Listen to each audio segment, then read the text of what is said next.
Good afternoon, everybody. It's a loaded Wednesday afternoon. It's good to be back again to talk about Nollywood on radio. My name is Seun Oloketuyi, and with me in the studio to discuss today and talk about Nollywood and talk to our lovely guest is Mr. Gbenga Bada. It's a loaded edition. We have Uche Agbo in the studio. We have beautiful Jaye Kuti in the studios. Omotola is here now to give us the weekly news of what happened in Nollywood in the last 1 week. Good afternoon, everyone, and thank you for having me, Mr. Bon. Now, for the news in Nollywood this week, we have veteran actress Omotola Jalade Akinde, celebrates her last child, Michael Akinde, as he graduates from the University of California. Congratulations, mommy. Mr. Baron. Not Akinde. Akinde, sorry, Akinde, yes. Akinde. It's a good one. I mean, how best can a parent be so proud than seeing your offspring doing very well, and give it to the Nollywood actress and her husband. They've done very well with parenting of their kids, and I mean, they're no longer kids, they are grown-ups now. So we can only wish them well and wish the young man best in life. When I saw the video, what came to my mind was Auntie Shola Shobowale's interview when she was talking about the sacrifice she had to make to stay abroad to ensure that her children were well behaved when they were in school. So before I returned back. So Omotola leaving the major scene to go and stay with her children in America. Now I think Nollywood we have more of her now since the last child has graduated. I hope so too. I hope so.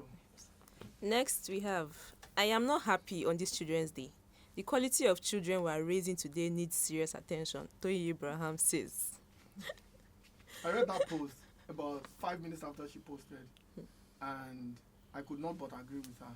Yes. I mean, on that post, she was spot on, and it's always encouraging and very nice when people of such fame, with so much fame and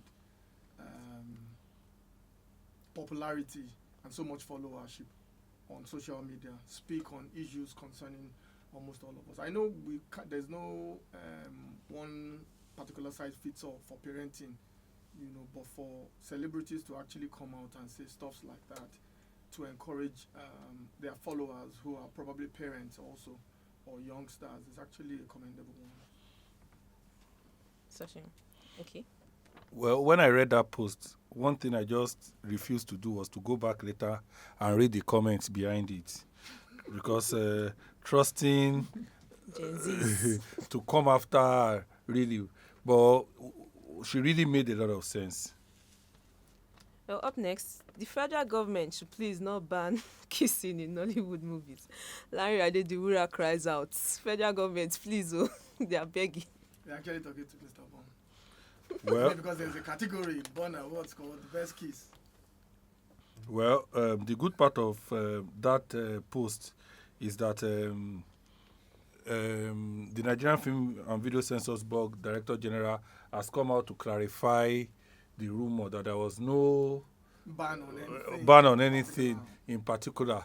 They were only trying to moderate how these things are done, and especially with the fact that worldwide there is trying to be a moderation on tobacco use and the rest, and that was it before it was turned elsewhere.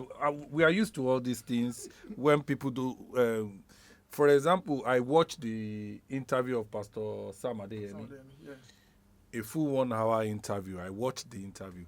By the third day, when I was reading the different news coming from the interview, even a national newspaper, the headline they used was not what was in the interview. And it's very sad. You understand? Everybody just turned the interview upside down. And those who did not have the patience to watch the interview will have another impression of what the man really said. Up next, we have Lady appreciates Toyin Abraham for changing her story and turning her life around. They met on a live video where she sang for her, and she has been recording songs for movies ever since, gaining her money. I think it only takes That's a plug for commendable. somebody to get to the destination, so to say, making their dreams Come true. So I guess, Toyin Abraham happened to be the plug. Lucky her. Let's hope she's able to do more for other people aside Toyin, and that is only when I would believe that it's not just Toyin helping her. She's actually that good, to sing those songs for those movies. That's my personal belief. Banky W shares the testimony of beating cancer 4 times. The last time he had his surgery for skin cancer was in 2017, which happened to be the 3rd time. Mr. Bon. Well, when I saw it, I said, wow, because about 1 or 2 months ago, I was trying to get Banky's wife, and she was not picking. I was now trying to reach Banky, who usually is always very responsive to messages, and he was not responding in time.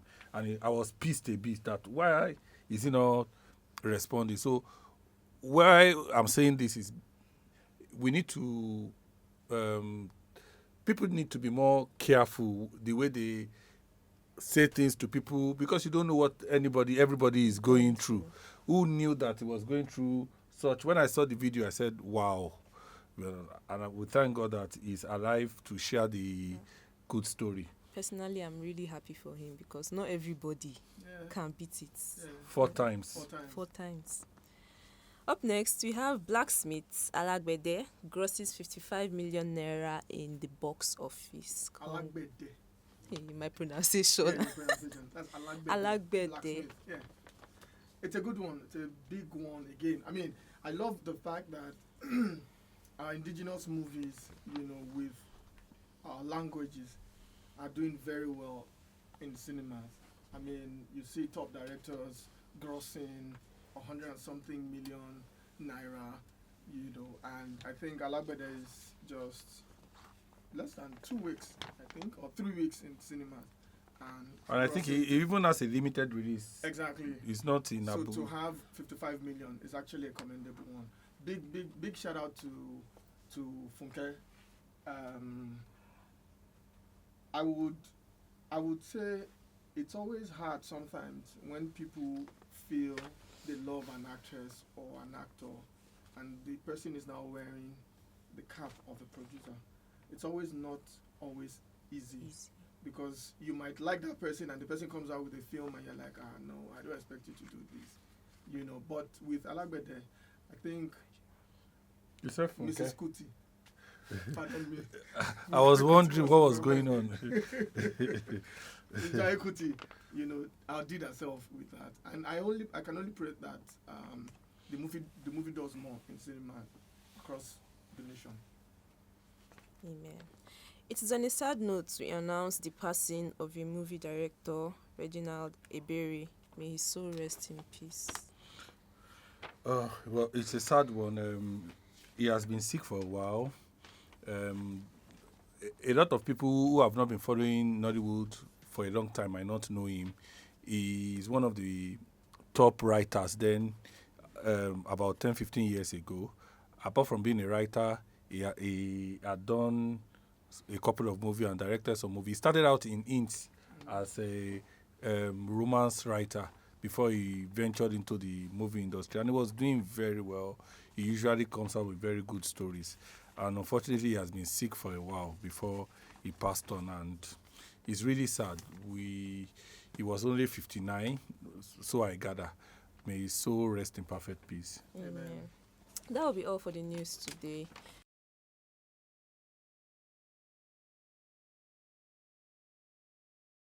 Our first guest this afternoon is Uche Agbo. Uche is a producer, is a director, and Uche, I think 3 years ago, started the Enugu Film Festival. 4 years now. 4 years ago, started the Enugu Festival. We're going to be talking to Uche about the Enugu Film Festival. Thank you for that correction. We're going to be talking to Uche about the Coal City Film Festival and filmmaking in the eastern part of Nigeria.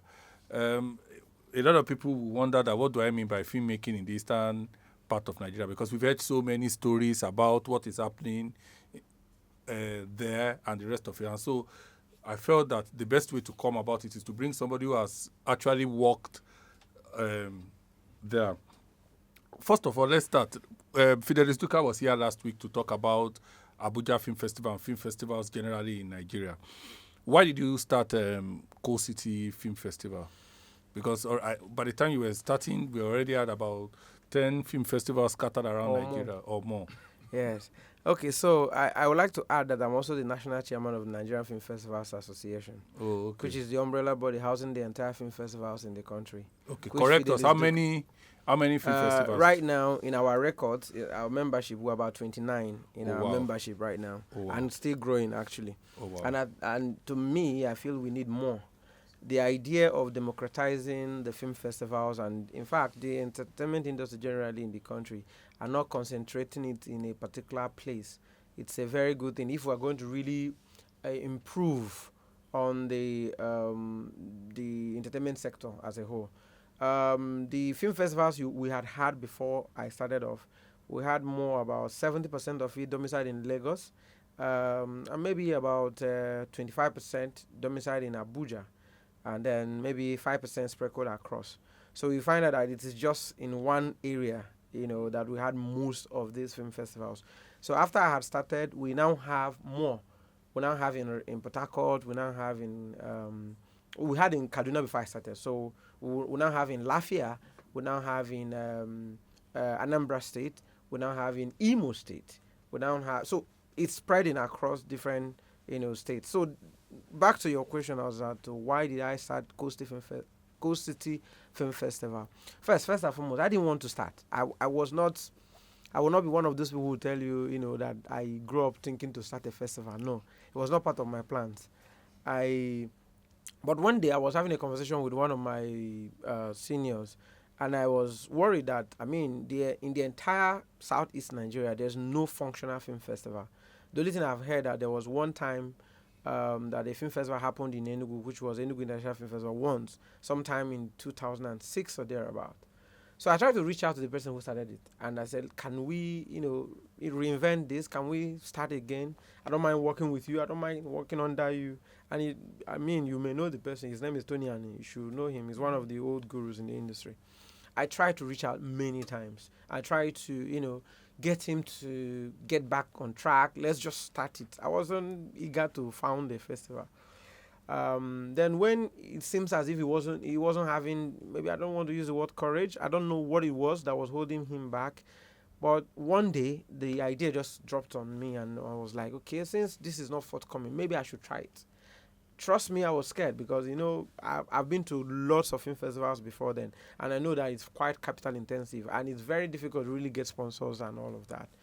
So that was when, and then the vision was very clear, which was to open the doors of Southeast Nigeria to the rest of the world using film. Because there has always been this single narrative about Southeasterners and, filmmaking and generally Southeast people as a whole. So the vision primarily is just to create a platform that will get the gatekeepers of the industry down to the Southeast, both within and outside the country, to experience both the tourist potentials of the Southeast, the locales, and the people, the food, the culture. So that was like the primary vision, to open up the doors of Southeast Nigeria to the rest of the world. So that was what inspired it. And then, we were supposed to be 5 years now, but COVID happened actually, and we couldn't start it in 2020. We already started in 2019, we couldn't start in 2020. So we had to do the first edition in 2021. People really advised me then to do the online version in 2020 as the first edition. But I didn't want it because the vision was clear, to bring people in. So if it's not going to bring people in, there's nothing I'm doing on online. I want people to come and feel this place. Yes, I might, get people to participate in master classes, panel discussions, and all of that online. But the primary goal will be to have you come, feel the people, interact with the people, eat with the people, dance with the people, experience the people's culture, and all whatnot. Okay.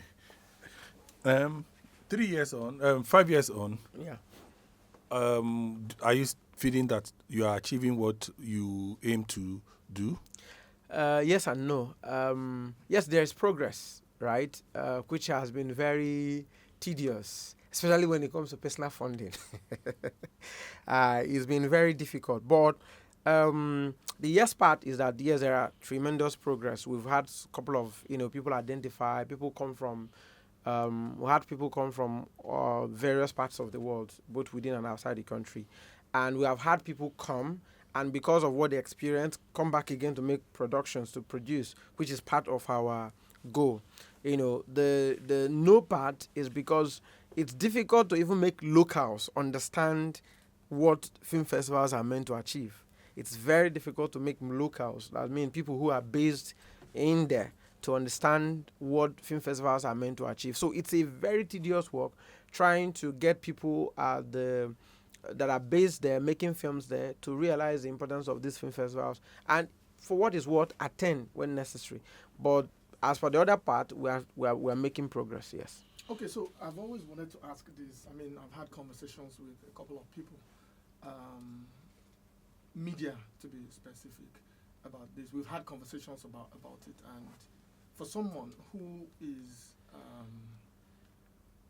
blazing the trail in southeastern states, I would use that word, and I know why I'm using that particular phrase. What is the difference between Igbo film and Asaba film? Okay. I want to get because the mindset here is that all Igbo films had those ones coming out from Asaba. Okay, so when you say Igbo films, what exactly do you mean? Do you mean films made in Igbo or films made by Igbo people? Films made in Igbo. Films made in Igbo language. Igbo language, yes. Okay, so how many of the movies coming from Asaba are made in Igbo language? I'm asking you now. I wouldn't know. I wouldn't know because the mindset here is that. I just wanted to understand where the mindset is coming from, because when you say Igbo films and films made in Asaba, I wanted to get a clarification from you. How many of movies made in Asaba are done in Igbo language? Quite a number. Not so. I don't think so. I think there's quite more films made in Asaba made in English than those made in Igbo language. Anyway, there are some other things I really even want to clarify. Okay. So first and foremost, I don't like this idea of segregations, and boxing people into, putting people into different boxes, right? Film is a universal language. If you're a filmmaker, you're a filmmaker, right? Even in the United States of America, where we are learning film, so quote and unquote, from, there are grade A movies, grade B movies, grade C movies, grade D movies, and all whatnot, right? There are low budgets. Even in this Lagos where we sit, there are quite very horrible movies made, terrible movies made, and there are also very fantastic movies made. So it cuts across. But just to put it in proper perspective, there are movies, quote and unquote, used to be domiciled in Enugu precisely, right? Then, of course, most of the marketers then, were doing their trading in three major locations: Alaba, which is in Lagos; Onitsha, which is in Anambra State; and then Aba, which is in Abia State. And because of the proximity of Onitsha to Asaba, which is just, the difference is just the head bridge. Just to cross the bridge, you are in Asaba. Crossover, you are in, and then some people, if you're living in state capital, that is Anambra State capital, like Oka, before you get to Onitsha, somebody in Asaba has rested for like 45 to 50 minutes, right? Because it's just less than 10 minutes or 5 minutes, just a bridge, right? People found it more convenient, living in Asaba to come and trade. That was how movies started moving. However, there are other factors. People like RMD, when he became the Commissioner for Culture and Tourism in Delta State, RMD, our own popular actor, made some frantic efforts to, lower the cost of hotels, lower the cost of locations, and that encouraged filmmakers to relocate more. Okay, so that made Asaba, a lot of our people, quote and unquote, Igbo people now, who are also marketers and producers, now started moving over to Asaba to make films. So yes, there are a lot of Igbo people, in fact, more Igbo people domiciled in Asaba making films. But there are also very good number of Igbo people still in eastern part of the country, because of course, Asaba is in South-South, which is Delta State, and Southeast is Southeast, South-South is South-South. But be that as it may, films made from that area. There are different. Someone like Ukoko has made 2 fantastic movies that are on Netflix currently. He never left Enugu. He has always been based in Okay. Enugu. Ukoko, yes. Yeah. He has never. All his movies made it in Enugu, and I mean, his 2 of his movies are on Netflix. We also have the other guy, Ebuka Njoko, who is quite doing a young boy doing fantastic well. He has a movie on Netflix as well. But a couple of them who have never left Southeast, who are domiciled there, who are making fantastic films, who are having some good cinema runs, right? But the thing is that the noise of media in this part of the world makes us oblivious of the fact that there are fantastic filmmakers across the world, across the country. I mean, different places. And being a film festival runner, I've also had entries from various parts of the country. And when you see these entries, there are some fantastic filmmakers in Makurdi, and I met these guys, and they are brilliant. But of course, they don't have enough resources to make feature films, so they make their films in short versions. But give them equal, funds that you use to make films, or even half of it, they will do amazingly well. Uche, Yes, please. sorry for cutting you in. Go I ahead. understand how passionate you are about the segregation part, but we need to be real about what happens and what people say. Okay. We've heard so many absurd things said about how films are made in Asaba. Okay. We've heard actresses come out to say producer actually collects money from them to cast them Okay. to movies. We've heard so many things, Yeah. things I won't want to even say on radio, radio. because young children might be with. Anything being done by the practitioners there. I've been there to see how things work because of what I do. The days of when Messi and Tonto and Michael Zureye and Inni were the Evesian were the people. And I've seen people who are doing very well in in Asaba, who are not even popular in Lagos, but they are doing very, very well in Asaba. The like of Queen Nwokoye. Queen Nwokoye. Yeah, that's Queen she- Nwokoye is actually a national star. It's not I just agree, international. but for a long time, she was more of a regional star until very recently. You understand? So I want to ask you, are the people, the practitioners there, are they worried, and what are they doing to try to solve this? Okay. Issues. So first, I'll need to correct the impression. The menace is a national menace. It's not Asaba menace. And I'm not saying this because I'm not from Asaba. I'm from Southeast. The issue of sex for all, sorry, I must have to use that so that I can put it in proper context. Money for all is not Asaba issue. It happens in Lagos. I'm the chairman of the task force committee for DG and Directors Guild of Nigeria. I'm the head of the disciplinary committee. I get reports from all across the country. It's not Asaba issue. So we must have to stop pocketing it to Asaba. Do you know how many issues I've settled in Ikorodu, in Festac, of people collecting money from people to feature them in films? I'm based in Lagos. But I've done a lot of films in Southeast, I've done a lot of films in Asaba. So it's not, so let us put it in proper perspective. It is not Asaba problem. It is the movie industry's problem. And the earlier we begin to look at it as a holistic problem, then we can begin to address it as it should be. Be that as it may, let me now answer to the question that you asked. Yes, everybody who is genuinely interested in Nollywood should be concerned. I am concerned. In fact, as a matter of fact, currently, I'm not supposed to announce this, but there's an undercover investigation going on across board, not just in Asaba, which I'm an integral part of, right? Trying to identify some of these people. I have been able to even get some of these girls, and some of the girls who have complained that this happened to them, and I'm like, okay, do you want me to take this up? And they are like, no, they don't want their name to be the one that will be on the news, right? So, yes, there are bad eggs across board. But to address the Asaba issue, yes, because of the fact that I'm even happy that they are saying it out. I'm even happy that people are speaking out there. But there's a lot happening in other places that people are not speaking out. So it now looks like that is the only place where such is happening. No, it's a national thing. Are practitioners trying to do their best to stop it? Yes. I've done sensitization in Southeast a couple of times. In fact, I have been able to speak to a lot of, in fact, I there was a group I used to tutor, a group of young upcoming actors, and I used to tell them that giving somebody money to feature in films is likened to someone coming to calling you to come and do a farm in his farm. Then when you are done farming, you now collect money and give to the person and say, thank you for allowing me farm on your farm, without the person paying you for coming to do the job. I do a lot of sensitization. Some other very good, well-meaning filmmakers in that region also do that sensitization. But then you cannot rule out the power of desperation. You can never be exploited in this life if you're not desperate.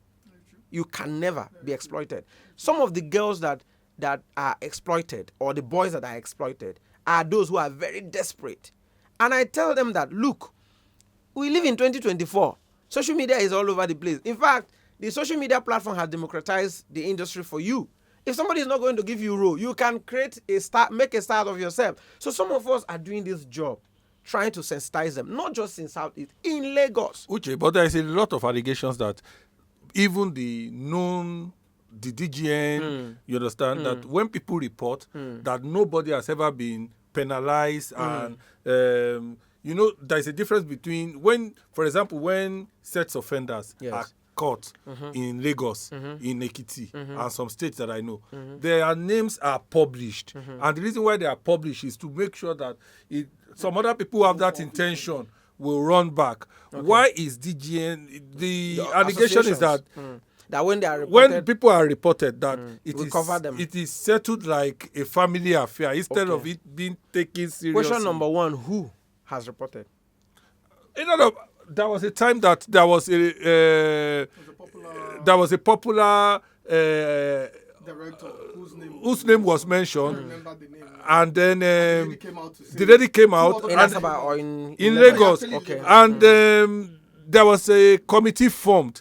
Until tomorrow, nothing came out of it. Okay, so here is the fact, right? I'm not saying the fact that what you're saying may not be the truth. I think I now remember who you're talking about now.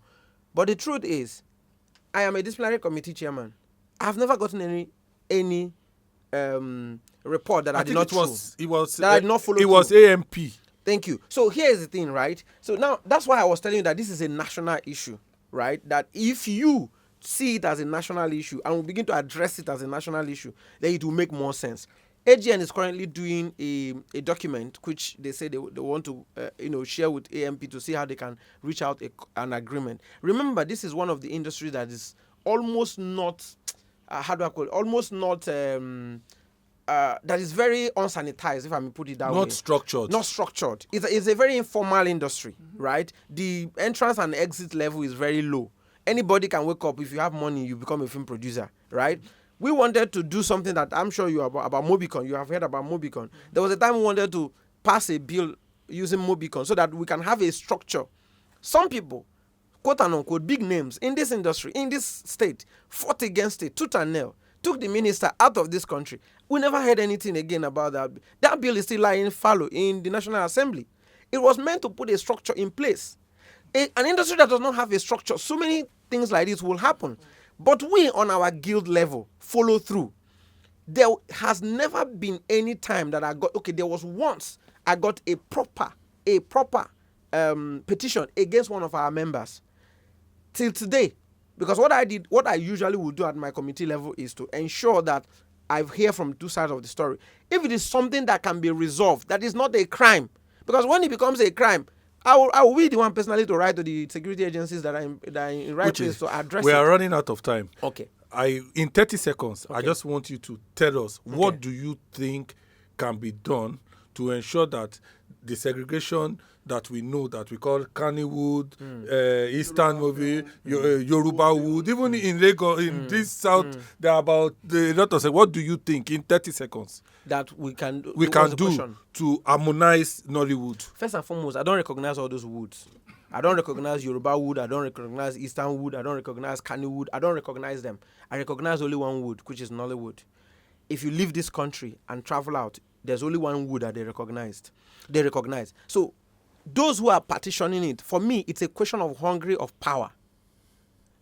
It's the problem of Nigeria as a whole that is playing out in our industry. Everybody wants to be the boss. That's what is happening. So before to solve it, right, that Mobicom has to come in place. There has to be a law that can unify the industry. Until then, my brother, you can't stop it. Because it is you and I that are in this industry. When one man will wake up and register an association, he will be the president, the wife will be the secretary, the daughter will be the vice chairman. It's a family association. And they will be going about parading themselves as association in Nollywood. Why? Because they want to hold on to a power. So the truth is, we can't stop it until there is a law that can sanitize the industry. And that law will not come into effect until people begin to see the decadence that lack of structure is causing for the industry. Thank you so much, Uche, for coming. I know that 1 hour, 2 hours is not enough for us to tackle everything. And especially, I wanted to talk about what you did to me in Greece when we went for the film festival. Don't allow me to say the truth. But we are not going to talk about it because we don't have time. Thank you for coming. We'll just take a break. And after we come back, we're going to be talking to our other guest, Madam Jaye Kuti, producer of the web-making movie Alagbede and so many other movies.